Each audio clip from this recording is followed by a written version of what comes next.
沙发，睡眼昏花，凌乱头发，却渴望像电影主角一样潇洒。屋檐脚下排着乌鸦，密密麻麻，被压抑的情绪不知如何表达。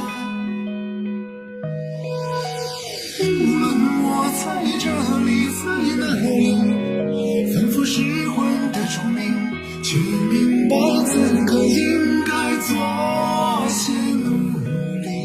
无论我在这里，在哪里，不能弥补的过去，每当想起，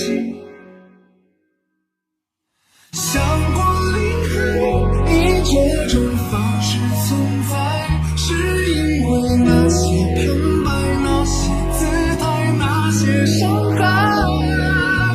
不想离开，